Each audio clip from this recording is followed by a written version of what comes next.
Welcome back. We've got some profit booking at index level, which has appreciated by about 8% in last 1 month. Let's just touch base with the management of the company, ALOK SAXENA, Director International, now joins us in our Mumbai studio. ALOK, good morning and thank you for joining us on NDTV Profit. First, update us about the Himachal plant. What's the update there and when do you think the operations would kick in? Well, the Himachal plant is almost on stream and we're expecting to go into production by the month of May and June. The first phase is already completed and we expect that the Himachal plant will have our first products out in May. Alok, you've been targeting, or you say you are targeting 100% turnover in 5 years. Can you tell us where this turnover growth is coming from? Would it be fair to assume that you'll be growing at a 20% rate? Would it be in India? Would it be abroad?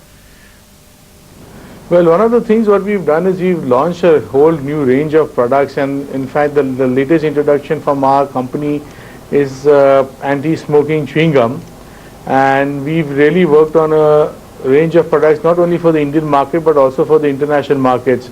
Recently we bought some brands, and one of the biggest acquisitions we did was a brand from Eli Lilly. We are also looking at some new introductions both in India as well as in the Southeast Asian market, where we are actually targeting some products which have been licensed to us, and this is what will really spearhead our growth in these markets. Right, and what is going to be the impact of VAT for this quarter? How much are your sales going to be down by? Some of the big majors have been complaining their sales may be down by 30 to 40% because of the introduction of VAT. Well, that's a lot of companies. We have had a lot of discussions within the industry.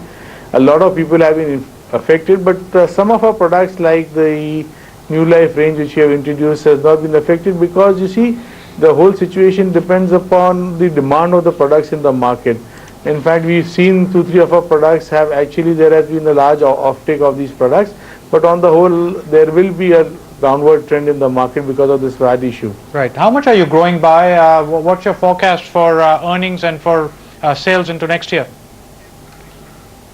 Well, it's still a little premature to talk about it, but you see what we've done is, one of the things is that next year we're looking at double-digit growths, and that will really help us because 2 of our new projects will be implemented. You've already talked about the Himachal project. We have one in Uttaranchal as well. With these 2 projects coming on stream and we expecting some approvals of our products, we've got at least 36 approvals going on in the international markets. So that will make a lot of difference to our growth for the next year. Right, but all of the Himachal project, the Uttaranchal project, these are clear. These plants are clear excise gainers. Is that a good strategy? I mean, you're setting up plants where there are excise benefits, where there are duty benefits. Long term, it's a concern. No. It's not only for excise. The plants in Uttaranchal are actually going to be US FDA approved projects, and we are looking at using these projects for selling products outside of the Indian market. In fact, we're looking at some of the regulated markets for these products. So it's not just an excise strategy where most companies have been going. Our clear thinking of going into these markets was that we will be using these projects for our international markets. What's the kind of revenue which you already are generating from the generic space? And I'm talking about regulated markets. Do you have a presence in US or any of the regulated markets? No, we are not present in any of the regulated markets right now. Most of our exports are in the unregulated markets. The largest market shares coming from Western Africa, Southeast Asia, Vietnam, Singapore, Malaysia, where we are currently selling our products. But once with these new projects are on stream and we have all our regulatory approvals, in fact we are working on filing some ANDAs next year, so we should be able to get into these regulated markets where the scenario will totally change for us. Right. But Alok, why are you filing ANDAs? Just about everybody in this market is doing that. People who are already in the business, let's take the book boys like Dr. Reddy's, complain there's no margins left.